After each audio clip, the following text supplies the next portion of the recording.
হলে থাকাকালীন যে রমজানের ইফতার কিংবা সেহরি ছিল ওইটার এক্সপেরিয়েন্সটা কেমন ছিল, আর এখনকার রমজানের সেহরি আর ইফতারের সাথে ওইটার ভিন্নতা কোথায়? কার হাতের রান্না আপনার সবচেয়ে বেশি প্রিয়? আমার স্ত্রী অত্যন্ত চমৎকার রান্না করেন। আমি এটা খুশি করার জন্য বলছি না, আসলে অনেক। সবাইকে স্বাগত জানাচ্ছি কনকা কুইক রেসিপিতে। আপনাদের সাথে আছি আমি সাদিয়া তাহের। চলছে পবিত্র মাহে রমজান, আপনাদের সবাইকে রমজানুল মুবারক। রমজানের এই ব্যস্ততম সময়টাকে একটু সহজ করবার জন্যই আমাদের এই মাসব্যাপী আয়োজন। আর আজকে আমার সাথে আছে অতিথি হিসেবে জনপ্রিয় অভিনেতা ফারুক আহমেদ স্যার। কেমন আছেন ভাইয়া? আলহামদুলিল্লাহ, ভালো আছি। আমি যতটুকু জানি ভাই, আপনি জাহাঙ্গীরনগর বিশ্ববিদ্যালয়ের শিক্ষার্থী ছিলেন। তখন থাকাকালীন বা হলে থাকাকালীন যে রমজানের ইফতার কিংবা সেহরি ছিল ওইটার এক্সপেরিয়েন্সটা কেমন ছিল, আর এখনকার রমজানের সেহরি আর ইফতারের সাথে ওইটার ভিন্নতা কোথায়? সেটা তো ছিল মুক্ত জীবন। রমজানের সময় ইউনিভার্সিটি সাধারণত বন্ধ থাকতো, কিন্তু আমরা বন্ধুরা আমরা হলে থাকতাম। এটা একটি কারণ ছিল যে আমি পড়তাম জিওগ্রাফিতে। আমাদের একটা স্যার ছিলেন, তো ওনার একটা প্রজেক্ট ছিল রুরাল ডেভেলপমেন্ট সার্ভিস, এনজিও, ওনার নিজস্ব। তো ওখানে আমরা কাজ করতাম, সেই জন্য আমরা হলেই থাকতাম। তো ওখান থেকে আমাদেরকে একটা ভালো টাকাও দেওয়া হতো। তো আমরা প্রায় সবাই করতো না, যারা অনেক দূরে থাকে। আমি তো ঢাকায় থাকতাম, মানে আমার বাসা ছিল ঢাকায়। তো আমরা ঢাকার যারা ছিলাম তারা আমরা হলে থাকতাম বেশিরভাগ, আর বাইরের 2-4 জন ছিল, এরকম 15-20 জন আমরা আমাদের শুধু জিওগ্রাফির থেকে যেতাম।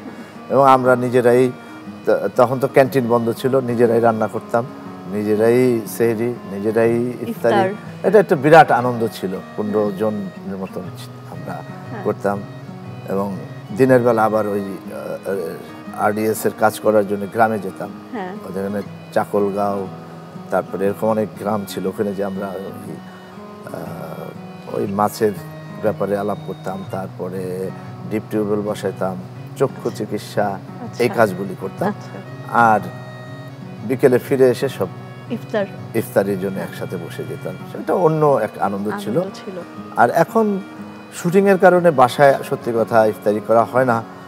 আমার স্ত্রী নাসরিন নাহার, আমার একটা কন্যা ফাইরুজ নাহার, ঐশী, তারা দুজনেই সাধারণত একসাথে ইফতারি করে। কিন্তু আমার মাঝে মাঝে হয়, সেদিন খুব মানে ভালো লাগে। মানে আমরা 3 জনের পরিবার, মানে একসাথে থাকি। আমার অন্য ভাই বোন মানে অন্য জায়গায় থাকে। সো আমরা 3 জন ইফতারি করি, সেদিন খুব ভালো লাগে যে পারিবারিকভাবে ইফতারি করছি। না, অবশ্যই রমজানে পরিবারের সাথে ইফতারি করার মজাটাই আমার মনে হয় আলাদা। কার হাতের রান্না আপনার সবচেয়ে বেশি প্রিয়? আগে আমার মার হাতের রান্না আমার সবচেয়ে প্রিয় ছিল। এটা হয়তো সবার ক্ষেত্রে আসলে তাই, মা তো মাই। আর এখন আমার স্ত্রী অত্যন্ত চমৎকার রান্না করেন। আমি এটা খুশি করার জন্য বলছি না, আসলে অনেক। আজকে কিন্তু আপনার জন্য একটা রেসিপি করে দেখাবো আমি। আচ্ছা, সেটা অবশ্যই স্বাস্থ্যসম্মত তো চেষ্টা করব, কিন্তু আজকে আপনার জন্য কিন্তু একটা ডেজার্ট রেসিপি করে দেখাবো আমি। আপনার কি মিষ্টি পছন্দ? মিষ্টি খুবই পছন্দ, কিন্তু আমার তো ডায়াবেটিস। আচ্ছা, সমস্যা নেই, আপনি বাসার অন্য ফ্যামিলি মেম্বারসদেরকে করে খাওয়াবেন আজকে এখান থেকে শিখে। হ্যাঁ, একদম। তাহলে চলুন আমরা কিচেনে চলে যাই।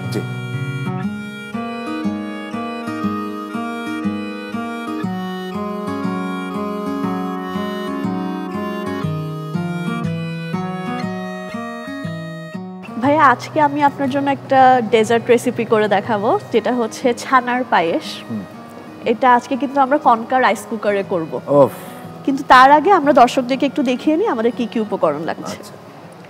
দর্শক, চলুন দেখে নিই ছানার পায়েস করতে আমাদের কি কি উপকরণ লাগছে।